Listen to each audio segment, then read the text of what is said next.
I'm Professor Nishi Pandey from the University of Lucknow, and I'm a specialist in American literature and have taught American literature at the university for the past 35 years. So today, the discussion that I've been asked to have with you people is on the novel The Bluest Eye by Toni Morrison. And I thought that I would, you all are expected to be reading those books. And this is one of those novels that you've been asked to read. Can you all hear me? Will someone respond and let me know if you can hear me?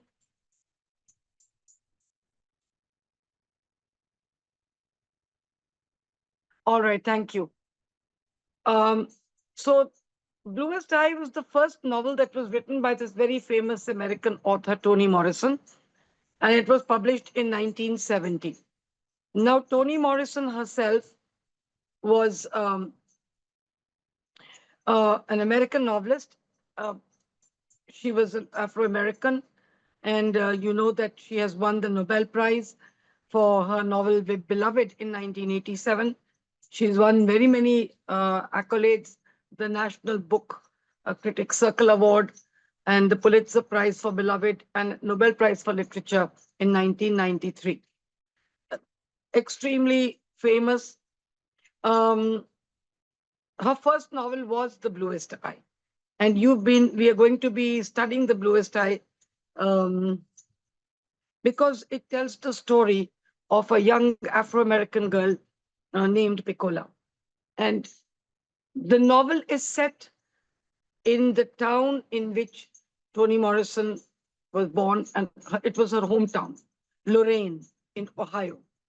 And the period which is described is the Great Depression. Now, I don't know if you people understand what the Great Depression was. It was a very severe global economic downturn from 1929 to 1939.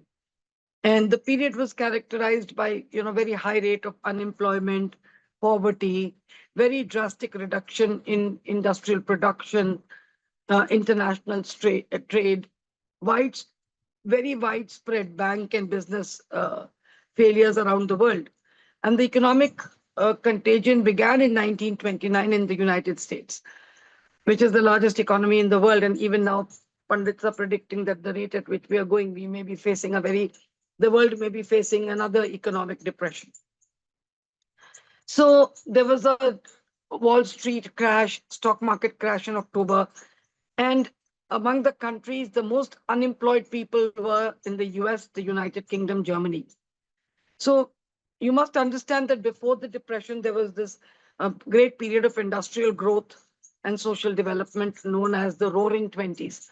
So when the economic depression came, it actually affected a lot of people. So you can imagine with poverty increasing, what would happen and how it impacted families. So in this novel, this little girl, Piccola, grows up consistently and regularly being told that she's very ugly because she's dark-skinned, and she therefore develops a strange kind of a complex about herself and her life. And this is because of this deep inferiority complex, she certainly wants to have blue eyes because she craves for whiteness. And whiteness at that time was the most beautiful white girl was in the movies. She was a child star called Shirley Temple. She had these golden locks and very, very beautiful blue eyes, and she was white. And because Piccola develops this inferiority complex or this huge desire for having blue eyes, because she equates blue eyes with whiteness. Now, the story is narrated from the perspective of Claudia McTeer, her point of view. Now, who is Claudia? Claudia is the daughter of Piccola's foster parents. So Piccola has been put into the care of foster parents. There are two sisters there. And I'm going to be first talking to you people about the characters that there exist in the novel, and then we will come to discussing the story. So we have Piccola Breedlove. Her name is Piccola Breedlove. For the most part, she is a very passive, uh, very plain young woman, black woman. She's about 11 years old.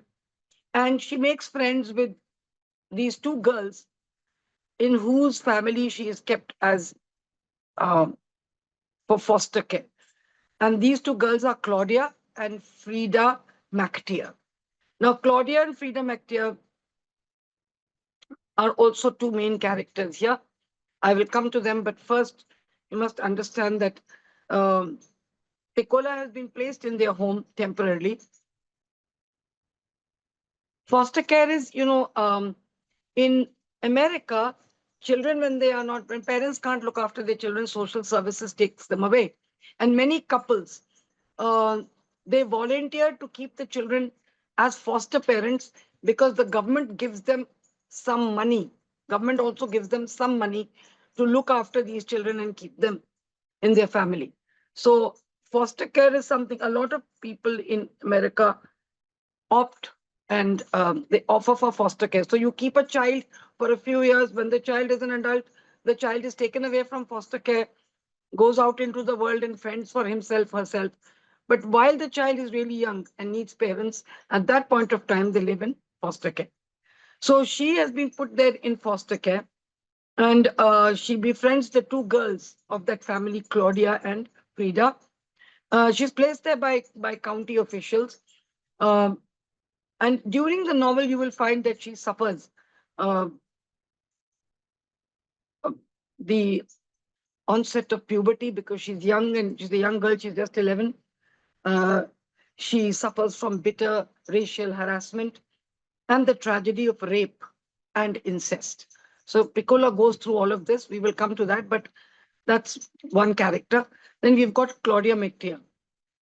She is one of the narrator of the novel. Uh, it is from Claudia's childhood memories that each of the chapters in the novel are sections of the novel begin. So we have autumn, winter, spring, and summer.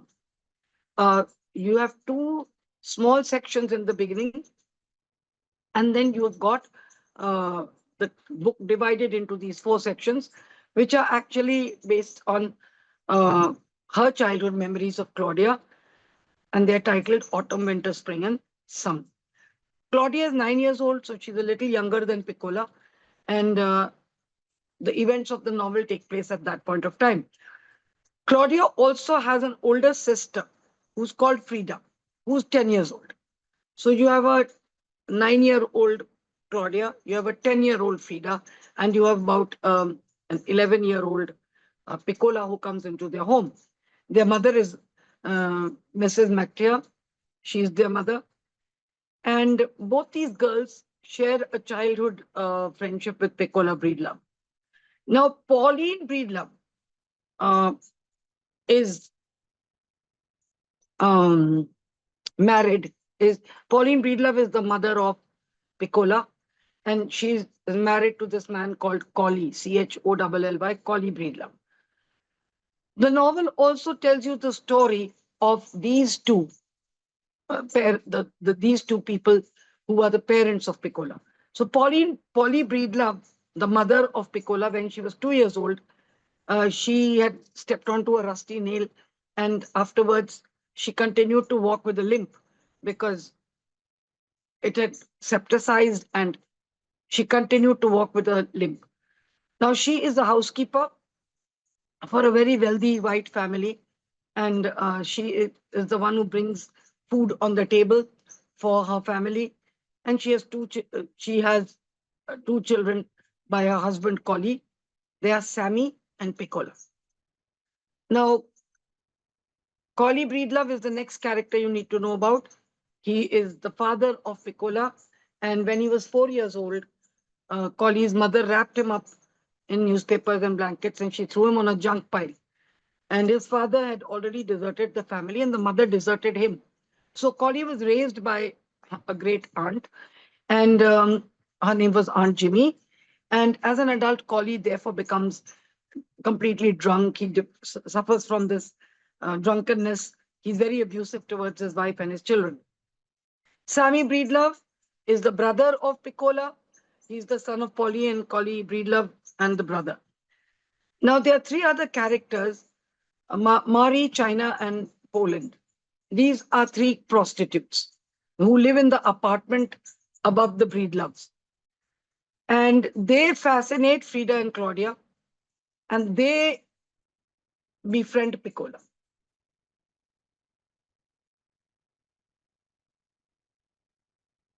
So these three women who are called Mari, China, China, and Poland, these three prostitutes living in the apartment above, they become the friends of um, Frida and Claudia, and they also befriend Piccola. Geraldine is a character who's a middle class black woman. She shows very little affection for her own son, Louis Jr., but she has great adoration and love for her own cat. She's very socially conscious, very aware of what kind of status, strata of society you're coming from, etc. All that kind of consciousness is there in her, and therefore she is extremely aware of her position in society. Louis Jr. is Geraldine's only child and very unloved. He's very deeply troubled. And because he is an unloved child, he has this habit of actually bullying and tormenting Piccola a lot. He does a lot of that. And that is something that Piccola has to deal at the hands of Louis Jr. Now, there is another character called Elihu Mika Whitcomb, the Soaphead Church. He's a spiritual leader, very self-styled. He looks at himself and presents himself as a reader, advisor, and interpreter of dreams.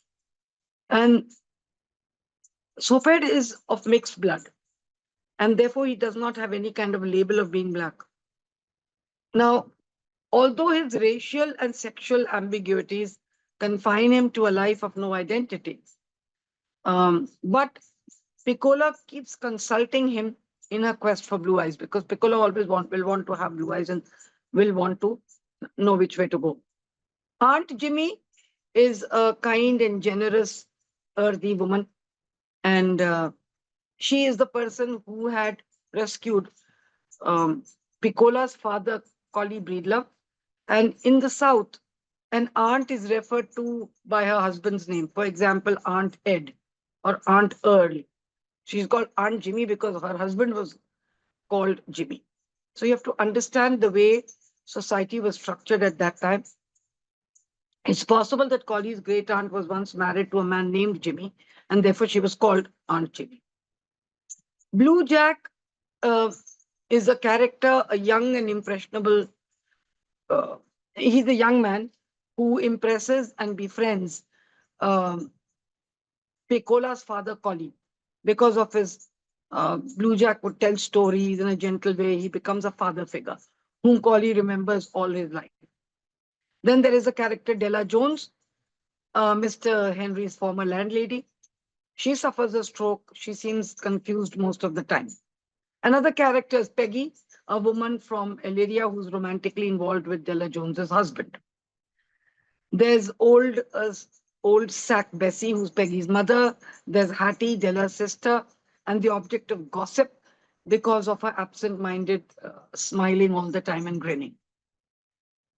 Aunt Julia is Della's aunt, known for her eccentricity. There is Bay Boy, Woodrow Kane, Buddy Wilson, Junie Bug. There's a group of black schoolboys who torment Piccola until she's rescued by Claudia, Frida, and Maureen Peary. So her harassment at the hands of these boys, these are also very minor characters, but they're there. One of Mary's boyfriends is Dewey Prince. There is Rosemary Villanucci, Claudia and Frida's next door neighbor. There's Darlene. She is Piccola's father's first girlfriend. And they suffered a very humiliating sexual encounter when they were interrupted by white men who were jeering at them. Mr. Henry is a boarder at he lives, one of the, what would you call it? Boarder. He's boarding with them, living with uh, the McTears. And he is beaten by Mr. McTeer after he touches Frida's breasts. So all kinds of things are going on, including sexual abuse. Samson Fuller is another character who's associated with the father of Piccola, Collie Breedlove. And Samson Fuller was the father of Piccola, Piccola's father, which means Samson Fuller was the grandfather of Piccola. He was Collie Breedlove's father. He abandoned Collie before the boy was born. Miss Alice is a close friend of Aunt Jimmy. M. Dear is a respected midwife. She's known for her knowledge in herbal medicine. Essie Foster is a neighbor and friend to Collie and his Aunt Jimmy. And she makes this wonderful sweet dish called the peach cobbler. And everybody blames her for having killed Aunt Jimmy because Aunt Jimmy ate the peach cobbler. Ovi is Aunt Jimmy's half brother and Collie's uncle. Collie doesn't trust him. Jake is another character. When he's 15-year-old, when Jake is 15-year-old, he meets Collie at Aunt Jimmy's funeral and they strike up a friendship and they flirt with the girls. Maureen Peel, Claudia and Frida refer to her as Meringue Pie. She is both hated and admired because she has beautiful clothes, she has very light skin, she has long hair, she has beautiful green eyes. Therefore, she's quite hated. Chicken and Pie are two characters who are Pauline Breedlove's twin siblings who were under her care before she married Collie Breedlove. So they are, in a sense, related to Piccola. Mr. and Mrs. Fisher, the well-to-do white couple who employ Pauline as their maid and brag that she is the ideal servant. They call her Pauline. Mr. Yakovsky is a 52-year-old white immigrant who owns the neighborhood candy store. And so if you're looking at characters, these are the main characters that you are going to find in this novel. Now, coming to what the book is about. So the Bluest Eye, it focuses on this girl Piccola. And if you look at the word Piccola, P-E-A, Cole, C-O-A-L, and U-H, almost as if Piccola, accentuating or highlighting the fact that she was an ugly black girl. She's a lonely girl. She's young. She lives in Ohio in the late 1940s. And through Piccola, Toni Morrison exposes the power and cruelty of the white middle class American, how their definitions of beauty will drive girls like Piccola mad because she becomes obsessively consumed for white skin and blonde hair, not just blue eyes. I'll give you a contemporary example. If you see the life of Michael Jackson, Michael Jackson struggled all his life to do away with his frizzy hair, to lighten up his skin, and the extent to which he went, he virtually started looking more like a beast rather than looking beautiful, but surgery on his nose, wanting his skin to become lighter. This obsession that African Americans have for becoming white or fairer is there because of the kind of oppression they have suffered in America over the years, first serving as labor in the fields or being kept as slaves, and the kind of mindset that the white middle class American has pushed on them for years. So she's a victim of this desire for white skin and blonde hair, not just blue eyes, but the bluest one. Therefore, the title says the bluest eyes. She's a victim of a very popular white culture and its advertising. So Piccola believes that people would value her more if she wasn't black, that if she were white, blonde, very blue-eyed, she would be loved. So the story is not told in a narrative which is very straightforward. In fact, if you look at, I will come to those sections, in the first paragraph of the novel, it doesn't seem to be written by Toni Morrison at all. In fact, it's been taken out of a first grade reading book or a primer which is used in school for young children. For decades, that book had been used for teaching young children in classrooms in America. She has taken it from there. The lines are very simple. They are picture perfect. It talks about an all perfect, all American white family composed of mother, father, Dick, and Jane. There's a mother, there's a father, there's Dick and Jane. We'll come to that section, we'll discuss. So if you've never seen this first grade reading book, I'm sure you haven't. So there is, you can go to your library and you can read up this book called Growing Up with Dick and Jane, Learning and Living the American Dream. This was published by Collins in San Francisco, because a whole generation of young people, जैसे कहते हैं ना, आपके हिंदी की कुछ किताबों में you will sometimes find क्या नाम है, राम, उनके माता का नाम ये है और पिता का नाम ये है और एक परिवार है, उस परिवार में रहते हैं. This whole construct that is there in primary textbooks in many languages, but in America it was specifically so. It was a white family, and it talks of Dick, mother, father, Dick, and Jane. And Jane is the little girl, the blue-eyed sister Jane, whom Piccola Breedlove wants to become. So if you look at the second paragraph in the novel, it contains the same paragraph from the first grader primer, but this time the typography loses punctuation.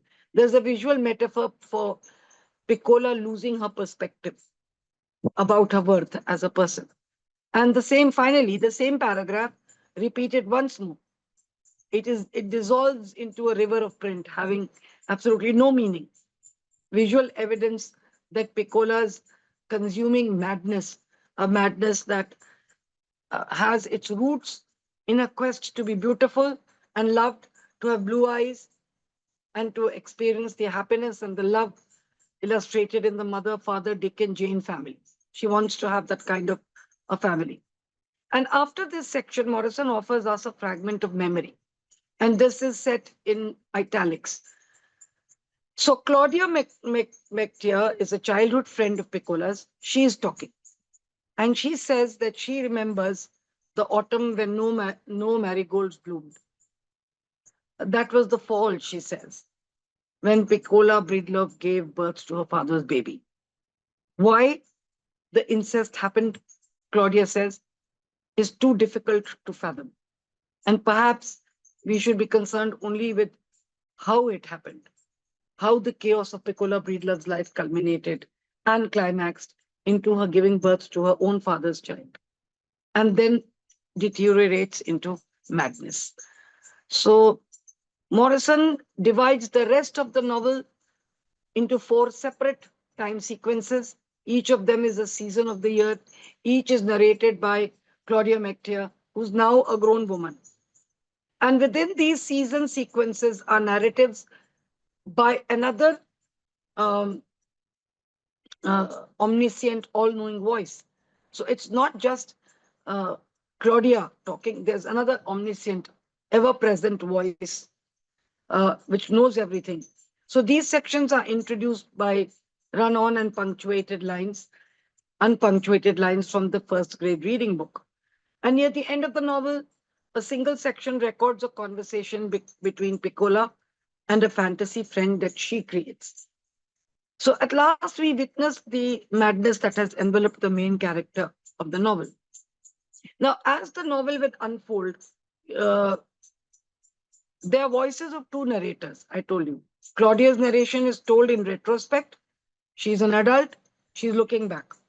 The other narrator, the ever-present omniscient narrator, gives us background stories about Piccola's father, mother, and as well as seemingly random but interlocking and connecting elements about Piccola's desperate and futile longing for blue eyes and a need to feel beautiful and loved in a society that defines her as ugly.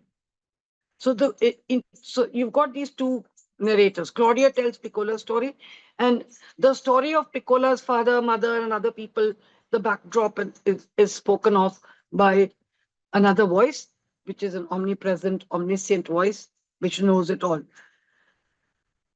In the, you know, what Morrison is doing is that she's zeroing in on the psychological damage done to a black girl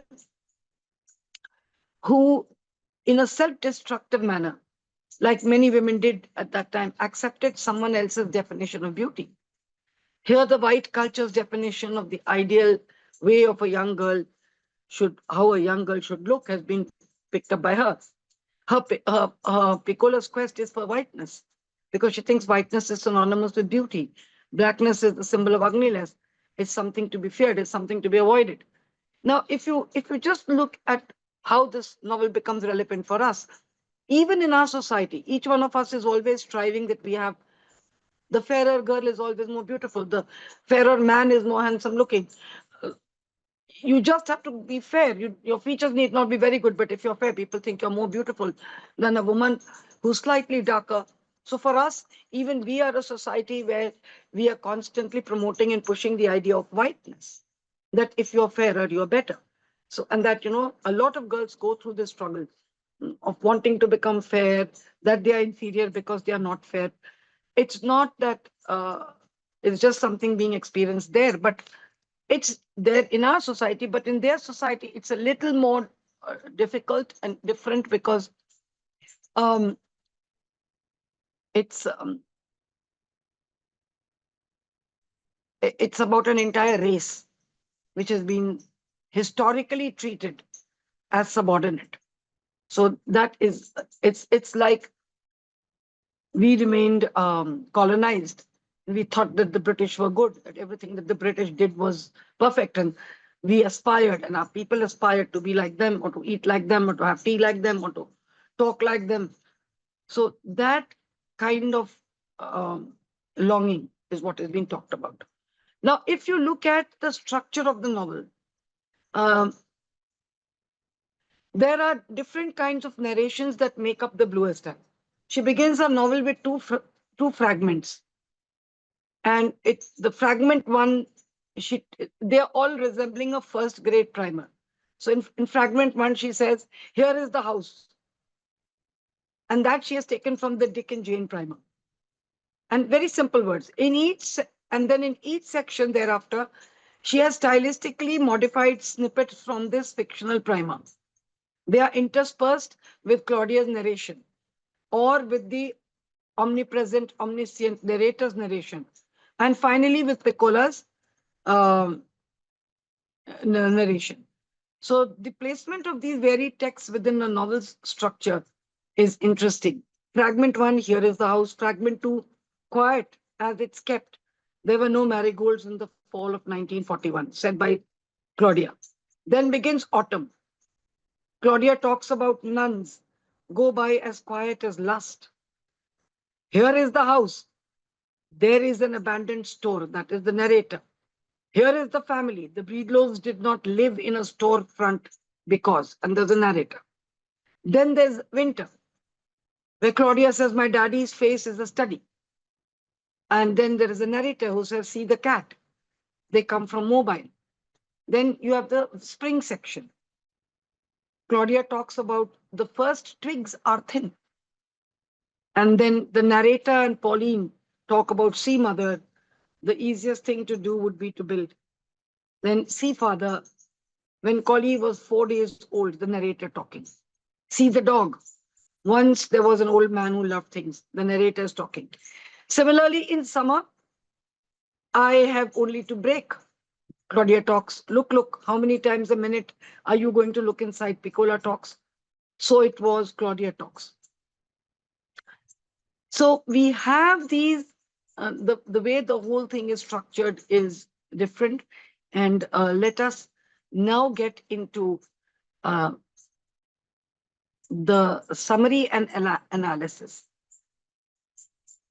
Let's take fragment one. So the first fragment, and I will keep telling you the story and making comments on it critically as we go from section to section. So the first segment is, I told you, it's like an extract from a 1940s American first grade primer. These primers or these books were used for decades for teaching students how to read in classrooms, in American classrooms. And these primers were read by white and black students. Why? Because a certain narrative was being embedded in their mind. The superiority of the white, the inferiority of the black. In a subtle way, this was social conditioning that was taking place. So simple sentences are used. The family in the primer is described as being happy, as being picture perfect. It's an American white family consisting of a very big, strong father, a very happy, nice, laughing mother, a son who's very clean cut and good looking, Dick, and a very pretty daughter called Jane. And as I told you, the paragraph is repeated. This time the punctuation disappears along with all the capital letters. Then it is repeated a third time. The spacing between the sentences fades, flowing from one into another, almost incoherent. So the primers, once perfect sentences are fractured and disjointed, and they rush into a flood of words, which are incomprehensible, a kind of a linguistic chaos. The perfect world of the happy white family in the first grade primer is not like any world Piccola Breedlove knows. In her neighborhood, there are no green and white houses with white doors. In her neighborhood families, they are not happy. Jane has a pretty dress. Piccola does not. Jane's father and mother laugh and play. In Piccola's world, no one laughs or plays. There are no happy fathers and mothers. But the primer is telling them that, therefore, Piccola's desire to become more and more like Jane, to have blue eyes, to have blonde hair, to be loved, to have this happy family, that desire gets, um, strengthened.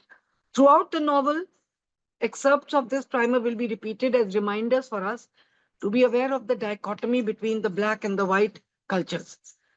Piccola's tragedy will come from large part from her unquestionably accepting the image and values of the white culture. She just does not think, she thinks that's the way it is to be and accept it the way it is.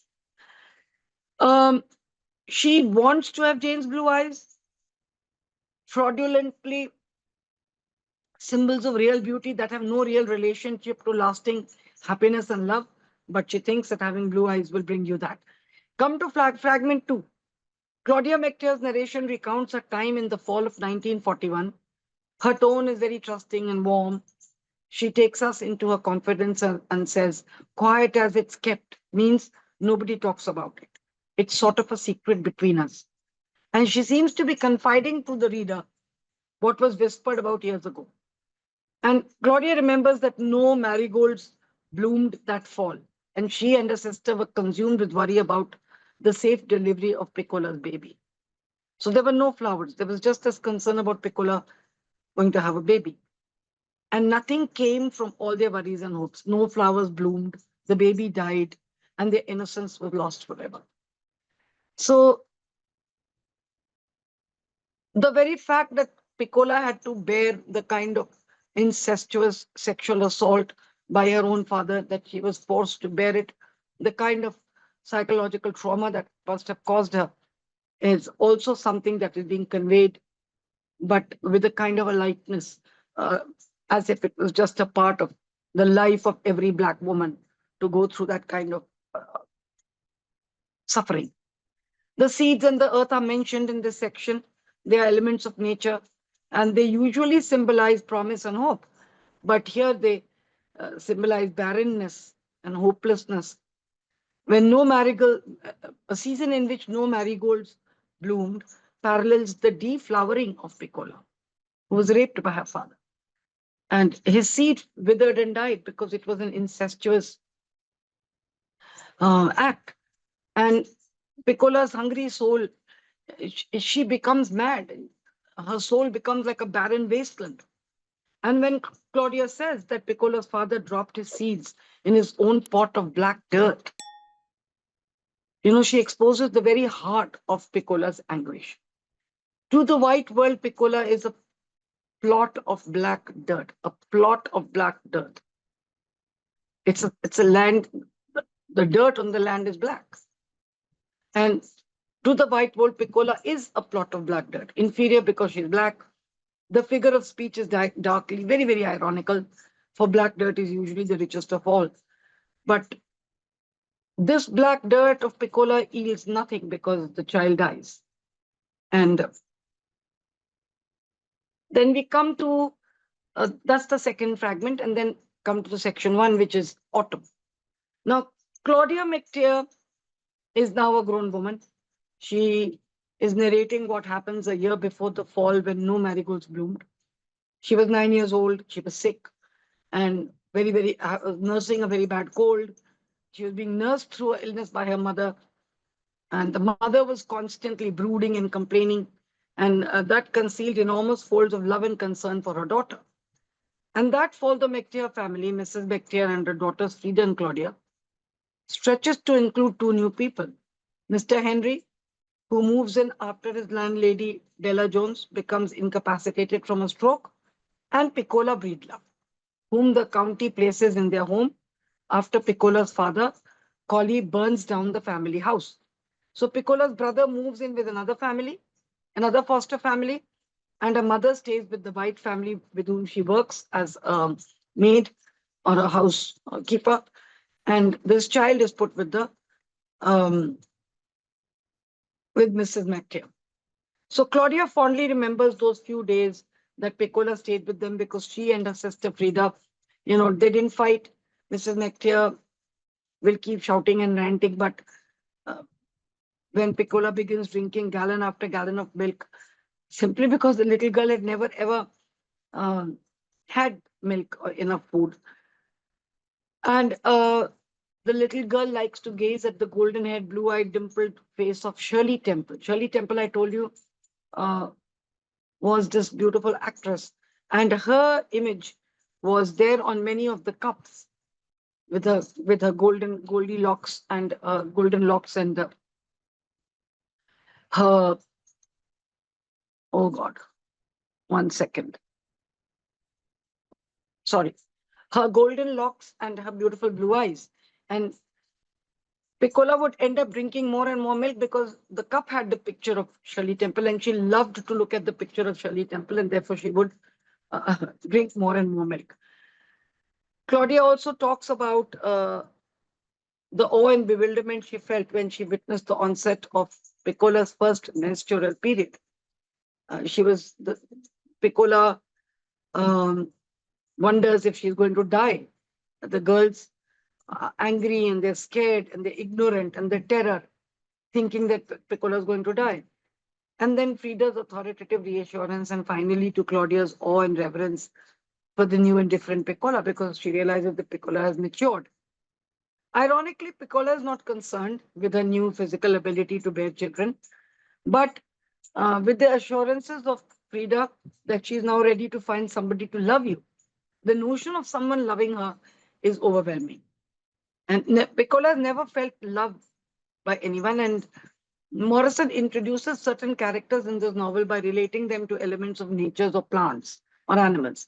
For example, black people with property are described as being frenzied, desperate birds in their hunger to own something. Collie Breedlove is metaphorically described as an old dog, a snake, because he burns the family home, he causes the family to suffer, and they become dependent on the kindness of others while he sits in jail. Mr. Henry arrives at the McTeer home smelling like trees and lemon vanishing cream. Significantly, you'll find that Piccola is introduced with no comparisons, no color, no characteristics. She's alone, and she is um, a very passive, quiet, non-dominating, devoid of any possessions, with no demands.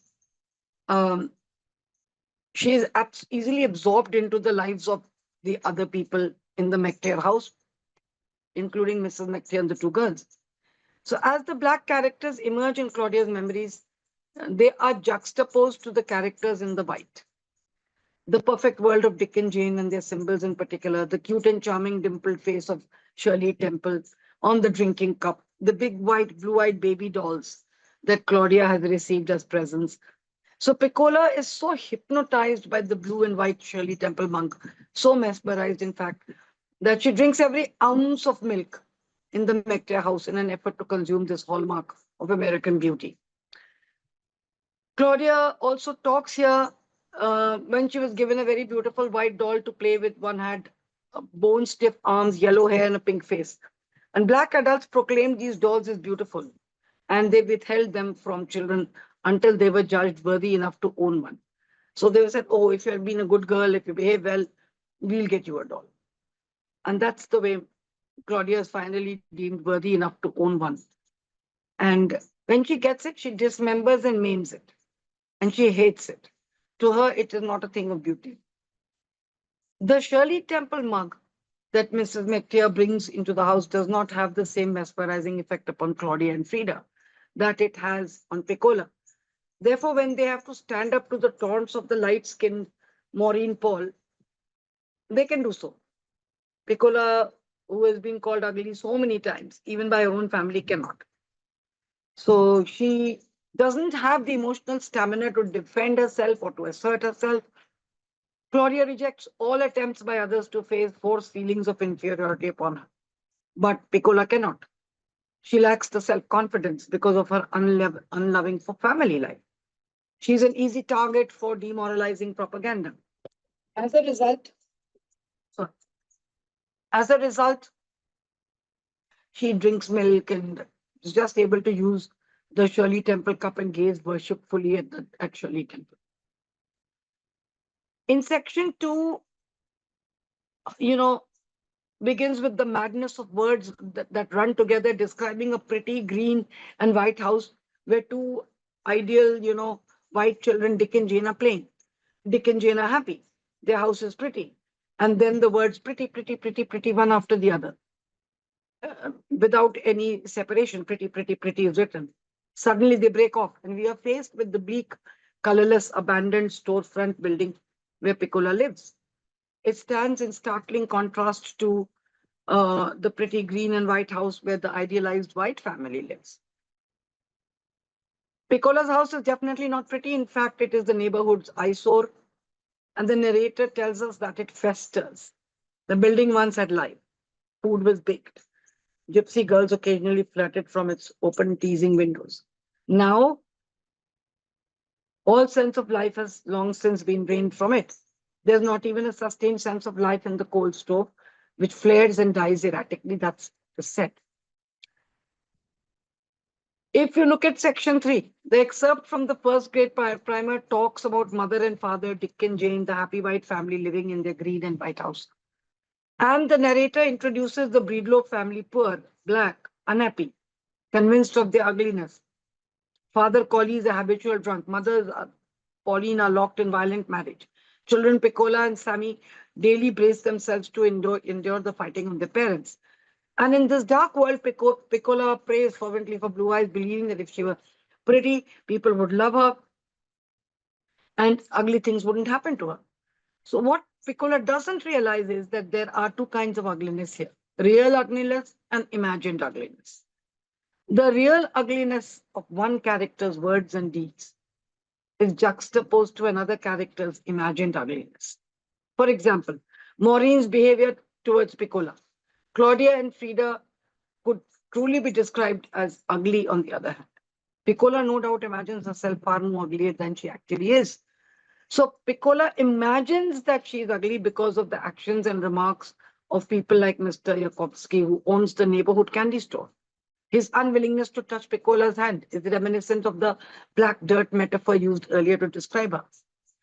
So the tension between the two people is taut. Piccola's palms will keep perspiring. Morrison emphasizes that the storekeeper does not touch. Only his nails graze her damp palm. Like, disembodied claws scratching symbolically at the soft underbelly of some kind of a vulnerable target. A little girl's outstretched palm. So once outside the store, utterly convinced of her ugliness, Piccola insatiably consumes Mary Jane candies, staring at the perfect and pretty blonde blue-eyed girl on the pale wrapper. Everyone in the Breedlove family imagines that they are ugly because they are black. They've accepted the slave master's dictum that you are ugly people. Everything they are familiar with confirms it. So Morrison's description has biblical overtones. They are all convinced about their ugliness. Coming to the next section, the winter section. In the winter section, oh my God.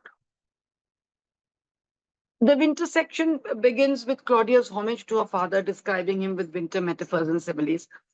You know, his intimidating eyes. And Mr. McTeer is a stark contrast to the previous chapter's description of Collie Breedlove. McTeer is a no-nonsense, hardworking man who, like his wife, shows his love for his family more through his deeds than through his words. And you find that he works night and day to keep the family safe and financially secure. In addition to Mr. McTeer, this section introduced Maureen Peel, a light-skinned black girl who seems to personify enviable white qualities. You must, the mulatto or the cross between a black and a white parent, our lighter skin, and they thought themselves to be more beautiful. Maureen is lauded by teachers. Piccola is ignored by teachers.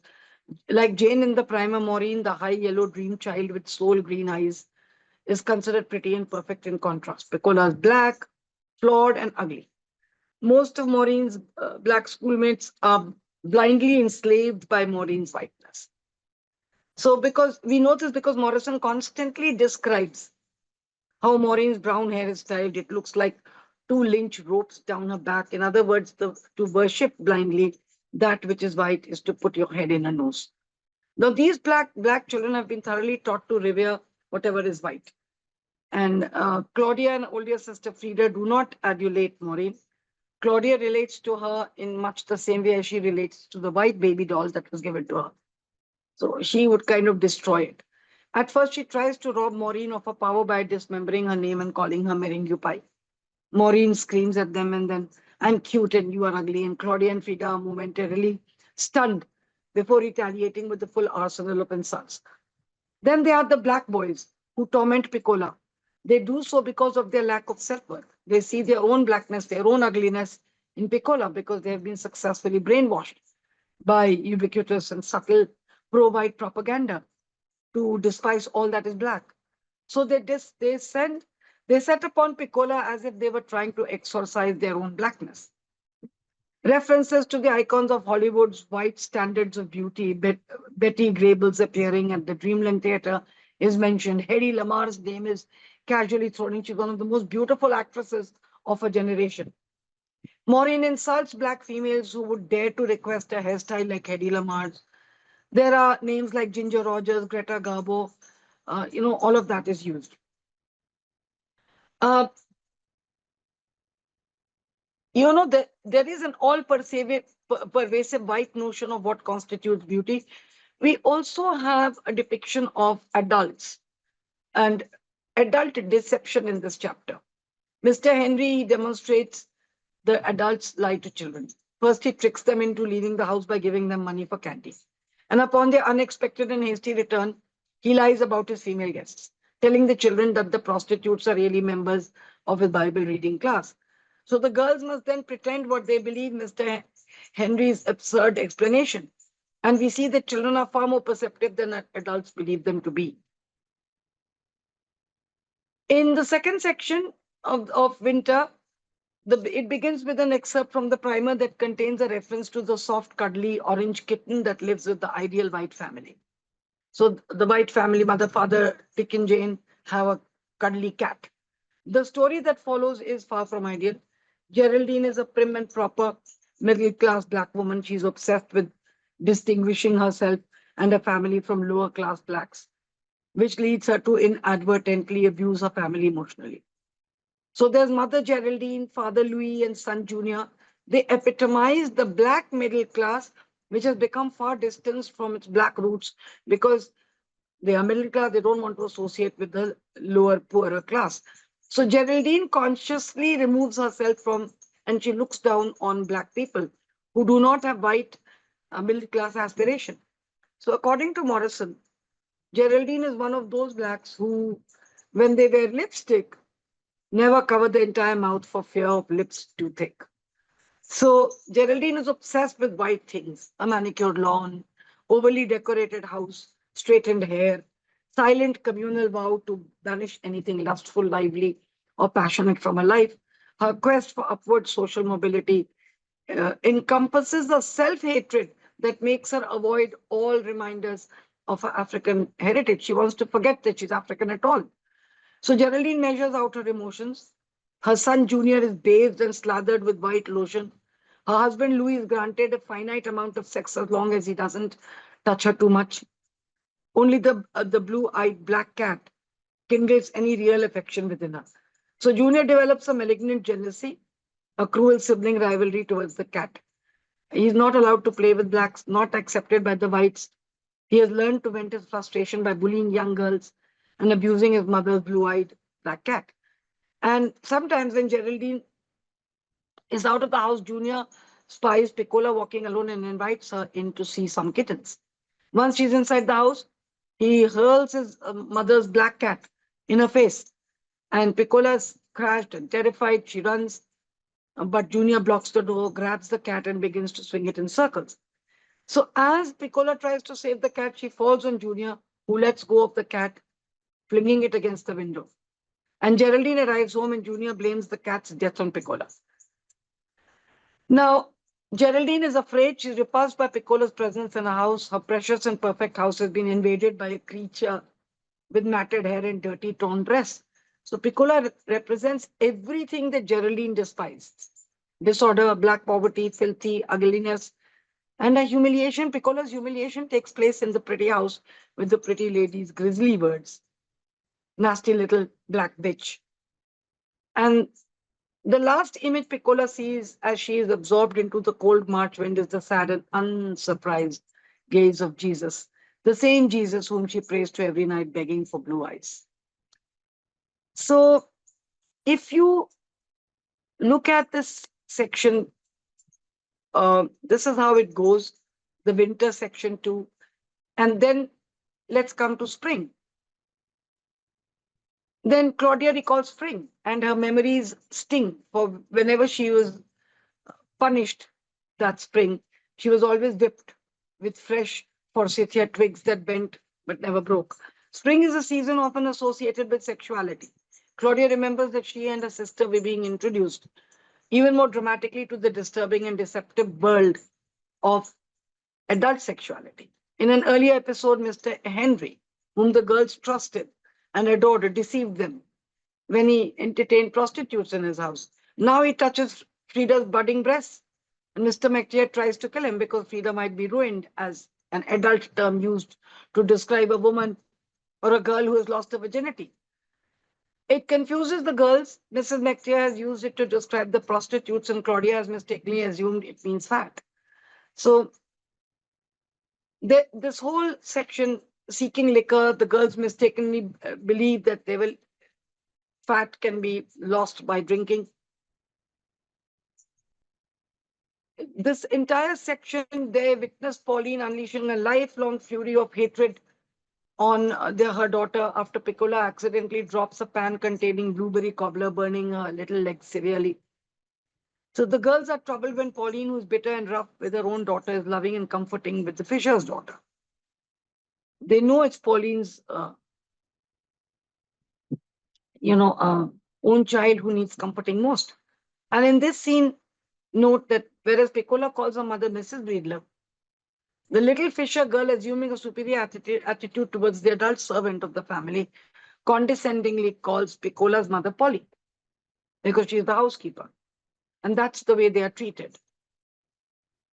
In spring section 2, the white mother is very nice. She plays and sings. She's not like Pauline Breedlove, a very quiet. In this section, the black mother whom we saw mercilessly abusing her daughter because of an accident. How did Pauline come to become the mother who disciplines her daughter so harshly? And Morrison explains it this way: that when Pauline was 2 years old, she stepped on a nail, and ever afterward that foot flopped. making her feel separated from other people and unworthy. So the actions of Piccola's mother and her background and her life, that she had always dreamed of meeting a good-looking man, and when she and Collie Breedlove moved into Lorain, Ohio, he worked in a steel mill, and the breaking down of their marriage and how uh, you know when sex between them is described in this section, and therefore this section talks about adult sexuality a lot.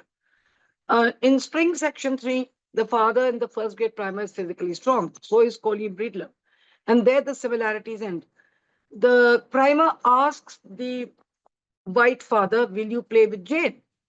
We suppose he does. He's a loving, doting father. But Collie Breedlove, however, doesn't play with his daughter. Instead, he rapes her during one of his drunken binges. And later he rapes her again. What drives a man to rape his own daughter? And of all the hard luck stories we've encountered so far in the novels, nothing can equal Collie's story. His early years, how he was abandoned before he was born, wrapped in a newspaper, thrown away, all of that. And how, Collie was basically rootless for most of his life. He and a younger girl, Darlene, are caught having sex by a couple of very derisive white men. And Darlene may be pregnant, but Collie isn't anxious to assume the role of a father. So, his rejection, his past life. So Collie is metaphorically cleansed in a river. He takes charge of his life, feeling free to do whatever he wants, satisfying his lust with prostitutes, sleeping in doorways. All of that is given because that background is important for you to understand why a man would do what he would do with his daughter. Also, a very sharp commentary on the life that people were leading in black homes, whether they were middle class or they were the low class. So he meets Polly Williams and then he marries her, and then he reacts to all the family problems. He's in a bad mood always. So it talks about all that goes on in the household to make the situation the way it becomes. In Spring Section 4, you have the introduction of the Soaphead Church. He is the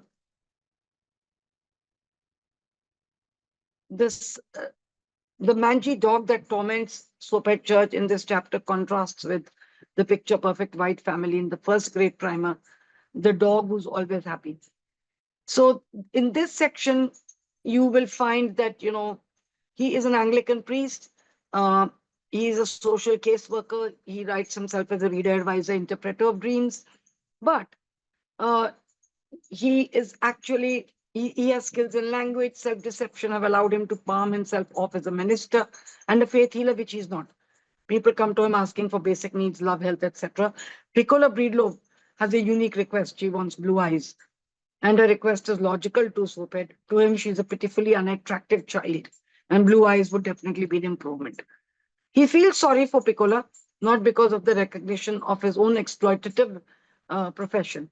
His pity is born out of impotence of not being able to give her blue eyes.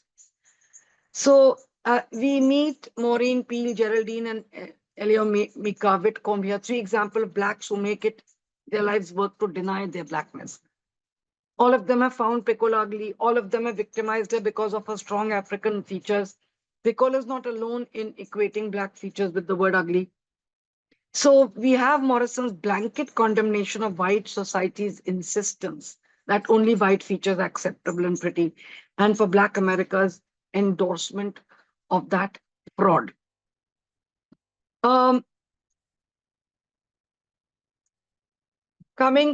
just take another 5 minutes to wind off the section. You have then the summer section 1, where Claudia recounts some of the things she associates with one particular summer. She talks of strawberries, sudden thunderstorms, and gossip about her friend Piccola. And through fragments of gossip, Claudia and Frida learn that Piccola is pregnant and that the baby's father is Piccola's own father. And according to gossip, only a miracle can save the baby. Claudia and Frida believe that if they must do more than pray for the health and safe delivery of Piccola's baby, because it will be the antithesis of a white baby doll that Claudia has always despised. So the miracle of this magnitude requires that they sacrifice their money, their dreams, their new bicycles, All of that plays out in this section of the novel, when they come to know. Now, in section 2 of Summer, uh, Piccola has a friend, right? But she has created this imaginary friend. It is a hallucination. Piccola's schizophrenia has created an imaginary friend for her because she has no more real friends. Claudia and Frida now avoid her. Not even her mother is a friend. Pauline Breedlove didn't believe that Piccola was an innocent victim of Collie's drunken rape. She blamed Piccola. Uh, the mother blames Piccola for the father raping her. And because of that, Piccola never ever told her mother about the second time that it happened. So Pauline wouldn't believe that her daughter was an innocent victim in that incident. With no one to turn to, Piccola creates her own imaginary friend, someone who will listen when she talks about her new blue eyes. And, she will keep talking about the blue eyes all the time. And yet, someone somewhere may have bluer eyes. That possibility bothers Piccola because she wants to have the bluest eyes of all. So what is happening is Piccola is drowning in her own madness.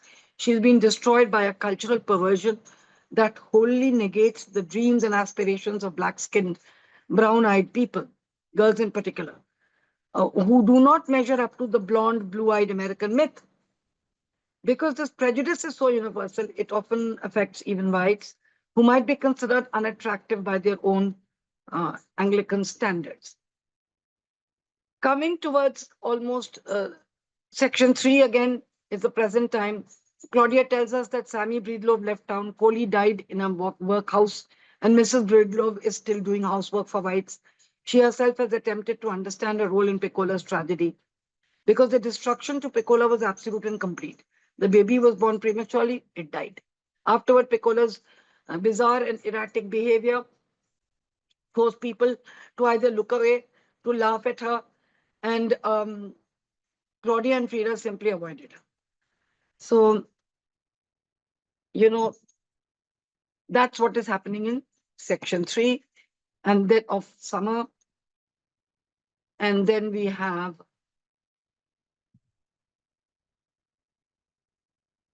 the winter sings summer sections. So we've done all of this. And is there something else that you people? Yeah. So after the plot summary, I would just like to end this with talking to you a little bit about, we've done the characters, we've done every scene. We are looking at, if you look at what the major themes are, Black girlhood. She's talking about Black girlhood. Then she talks about white lifestyle standards, the Dick and Jane textbooks called the Elson Basic Readers, and this whole process of socialization of wanting to propel a culture of whiteness and a culture of white being superior. The white lifestyle standards, all of that is reinforced here. Then there is this whole process of internalized racism. And it's a kind of inward going where you internalize racism so much that it becomes a part of your life without you even realizing it. Then there is a comment on religion, that religion is an important theme in the Bluest Eye, since Morrison's work possesses a fourth face outside of Christian Trinity. The existence of evil, the suffering of the innocent. Piccola's suffering stems from her attempts to rationalize her misfortune because she thinks of an omnipotent God. So all of this happens. There is media and culture, that gender hegemonies, the loss of ancient properties, all of that is, there's violence, treatment of violence in the Bluest Eye and in Beloved. The concept of shame that uses Piccola and its other characters to examine how people respond to shame. So all of these have been used, and the novel actually talks about, it's about racism, it's about Black American situation as it existed then. Since it was the first of her novels, it actually gives you an insight into even the class, sectioning of the class within the Black themselves. So the poorer Blacks and the ones who were wanting aspirational and wanting to be like the whites, who were the middle class. All of that is there.